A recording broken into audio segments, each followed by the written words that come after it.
Are women today enslaved to beauty? And if so, how as quality people can we break these chains? Let's talk. Vanity is bondage. You saw the title. Are modern girls becoming slaves to beauty? Quality people, this is the quality life. Advice that leads you to Christ. If you about it, but if you're not, goodbye. We want to encourage you to like for the algorithm, push this out to as many people as possible. This video that we're about to react to was Vanity is Bondage. So we're going to kind of be going through it and giving our thoughts on it. So here we go. My mentor had just come to stay with me, and like I think it was like the first or second day she was there, and like she adorns herself with like a gentle, quiet spirit. Like she doesn't do any external things. I mean, she puts herself together, but you can tell it's not vain or prideful in any way. Amen. At all. And I was just like, you are so beautiful. And then the next day I went to go I was just like thinking she's so beautiful, but also like she's so beautiful because of her gentle and quiet spirit, and because the Lord has made her beautiful, not from her external appearance, but because of her heart, and that just like shines in, like that's what shines in her. The next day I remember I went to go curl my eyelashes, and the Lord was like, do you not trust me to make you beautiful? I was like, she's talking about just being kind of convicted by, being more modest in the Lord and letting her beauty shine for what God has given to her, rather than, basically playing dress up. And, there's women out here tricking men. Yeah. There's men out here tricking women. There's a lot of people out here tricking people. And so they're getting back to, just back to the basics, essentially, where it's just like, hey, you can be a very beautiful person just as you are. You just present yourself well, wear modest clothing, and you can be beautiful. Yeah, I think it's interesting too, because it's like some people can get so like consumed, like especially as a girl, like you can get so consumed with, oh, I gotta have my lashes, I have to have a beat face, I have to look a certain way so I can get this kind of man, or I can get these kind of friends. And I think it really takes like a point in life where it's like, those things don't matter. At the end of the day, those things don't matter. All that matters is how God sees you. And I think once you figure that out, then it's like, oh, whatever.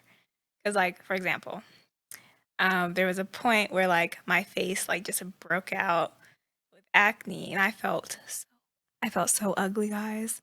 But after, I guess, reading and diving into the word about it, it was like, yeah, one, it could be way worse. And two, that's not what defines my beauty. What defines my beauty is like inside, what I present to the world, what God has given me. It's the virtue that you present to the world, right? Yes, exactly. And I think that gets us into our first question, which is, what makes a good woman?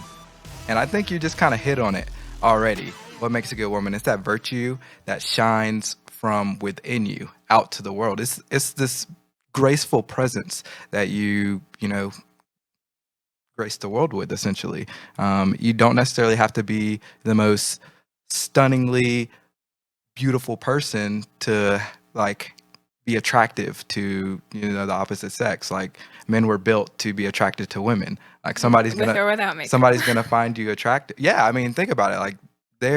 Like makeup wasn't like this huge thing, especially when Jesus was walking the earth. Of course, they did things to present themselves well and to make themselves attractive to the opposite sex. But at the end of the day, it's about being put together. It's not about just totally distorting yourself to where you can't even recognize who you actually are. And I think this Bible verse that we're about to get into encompasses that very well. It's Isaiah 64:8. Yet you, Lord, are our Father.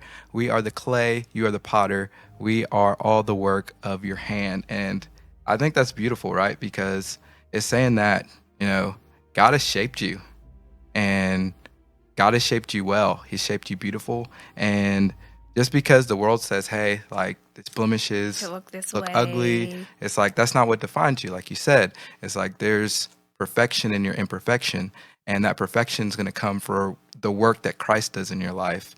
to make you, spiritually better rather than, physically better. Everybody's trying to fix the external, but What's your inside look the like? inside is way more important and way more precious.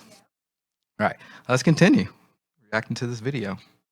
That's the thing about a gentle and quiet spirit, is that like that's the Lord's working. All of these things mentioned, it's like, don't try to make yourself beautiful because I've already made you beautiful. Like his There it righteousness is. and holiness that he produces in us, that's what makes us beautiful. Last week, Man, so that brings up our next point, which is the question that we posed: are women today enslaved to beauty? Do you think that women today are actually enslaved to beauty? As a whole, yes. Yes, I do. Because, I mean, you can open up Instagram. You can open up Instagram and you see it everywhere, you know? Right, yeah. So, I mean, yeah, I think that brings up a good point. I tend to go, I mean, of course, I'm not a female, so I'm not, in that world. But I But, think, sorry. And also, I would say you're not in that world, but also I think a lot of the women that surround you aren't in that world either. right. But I mean, I'm saying like there's a certain population that's in that world. And I would say that it's a popular culture that's pushed. But I think humans are enslaved by sin in general. So that was the point that I was kind of getting at. So there's always things, whether it's beauty's kind of just the modern day thing that, is the adversary to, the virtue that women should be chasing. That's the devil that has women in bondage today. Let's get back into it. week I want to start a skincare routine. Like I want to get started on a skincare routine. I was watching a bunch of videos, like literally like spent hours watching videos on like skincare and like retinol and like vitamin C serums and like hyaluronic acid and like why you should wear sunscreen and all these things, and I felt it consume me. It's a lot. Later that night I was like, Lord, I'm so sorry. Like I had to like release all that to him because I was like, Lord, I already feel this giving a grip on me. Like I need to release this to you. And then the next day it kind of happened again, and I ended up buying like a vitamin C serum, a hyaluronic acid. I was like looking at, if you know me, like I do not wear makeup ever at all. So I ordered all those things online, and then I made like a skincare routine schedule, and like I wrote it out and put it on the back of my mirror and like made it all cute. I was like watching another video and the Lord was like, so I went to go cancel it, but it already shipped. I had to like rip down the skincare routine, and Been as there I was doing before. that, the Lord was just showing me so much about Not for like, makeup or vanity other is things. bondage. There it Vanity is. bondage, and I literally felt like I was in bondage, even just so. Amen. Yeah. Vanity is bondage. That's crazy because that similar thing happened to me like last night, not in terms of like makeup or like skincare or anything, but in terms of like, I guess, wellness, like health and wellness, and like trying to get like a flat stomach and stuff like that. Like Right. that was like consuming me, and I was like, wait, what I need to focus on is like a healthy lifestyle, not how I Right. look, how I'm appearing, kind of thing. So Right. I mean, I it- relate to her. Yeah, and I think the goal could be, hey, I want to present myself in a certain way. I want to look a certain way. And that could be a goal that you have, like you said, getting a flat stomach or, workout goals. You want your body to look a certain way. But as long as those things aren't placed above, chasing, the virtue that God has for you and really becoming a person of character, because that's going to provide more value to yourself, to the people around you, and to the world over whether you look good. Like if you look good, you just look good. There's not much substance in that. Yeah. That's why they say like, oh, the blonde girl with the cute face, oh, she's just, shallow. That's why there's that stereotype. Is because, yeah, cute face is a cute face. But at the end of the day, what you can provide, like what's on the inside of you that you can, provide out those virtues of, being loving, being caring, what you can do for, your husband, what you could do for your family, what you could do for your friends, that's actually going to have a greater impact rather than you just looking cute. I mean, there are OnlyFans, but models. yeah, But at the end of the day, that's just money that you're getting. That's not really providing, that's not doing anything for the world. In a sense, you're kind of harming the world, right? Because you're selling your body, and these men are, kind of degrading themselves and degrading their souls for your profit. And so you're not really doing a whole lot of service there. Let's get back into it. 2 days, like I let it consume me so much, and I was like, and I realized like that day I did like I was also researching on microneedling, and so that night I did a microneedling treatment thing, and I looked in the mirror afterwards and I was like, I look uglier. And I realized, like, the more you concentrate, I was like literally looking at every single wrinkle, every single imperfection. I'm like, I'm literally making myself uglier. Like, that's the thing with vanity. You will never be satisfied. Yeah. You will never be satisfied. And that's the thing about, like, the Botox was, like, every time I'd go in, I'd be like, hey, can we just, like, do one little thing here? Because then that will help. I was like, well, can we do a little? Then I was like, whoa, I will forever be here figuring out what I can change and fix, which does not need to be fixed. And so maybe just pray that the Lord give you that revelation of, like, you don't need to be fixed. There's nothing that about you that needs to be physically fixed. And that's what makes us beautiful, is like the inward work that he does. And that's what we've been saying. It's the inward work that Christ can do in our lives. We have another Bible verse that brings home this point. Charm is deceptive and beauty is fleeting, but a woman who fears the Lord is to be praised. And I think that ties into the subject beautifully, because it's like, hey, what is deceptive about life is, your outward appearance to the world. What's deceptive about life is that charming guy, right? But what isn't is people who fear the Lord. I mean, in this case, it's talking about a woman who fears the Lord is to be, praised, is to be adorned, is to be cherished.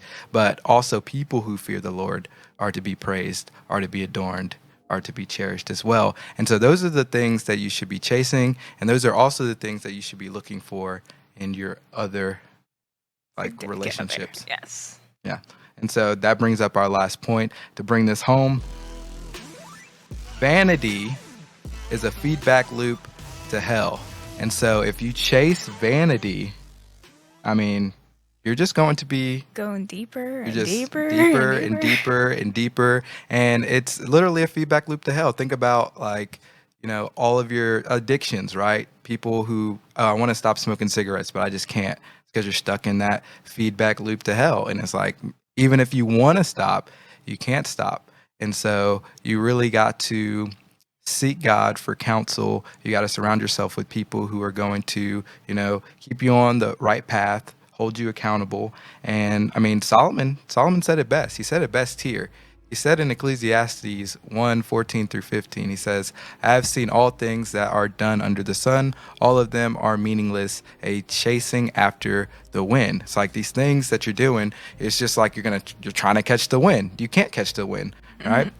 And so he said, what is crooked cannot be straightened. What is lacking cannot be counted. And so all these things, we're so consumed with things, especially in this material world that we live in.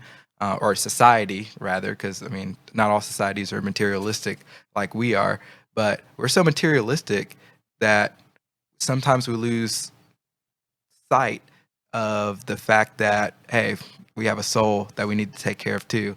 That's why there's been a big push for mental health, because people are like, whoa, we got wrapped up in all this, and now people are starting to, have a lot of issues personally in their lives. And it's like, we need to get back to caring about, our mental state and our spiritual state.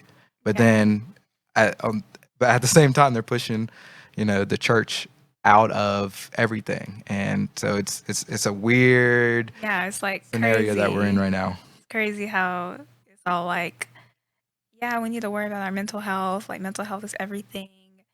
Self-care, self-love. And it's like, well, at the end of the day, it's a soul problem. Like, if our soul was fixated on Jesus, Right, I'm sure all those issues would go down. I hear you. What do you guys think? Vanity is bondage. Let us know in the comments. Quality people, make sure you share this with a quality friend. And before you go, Like,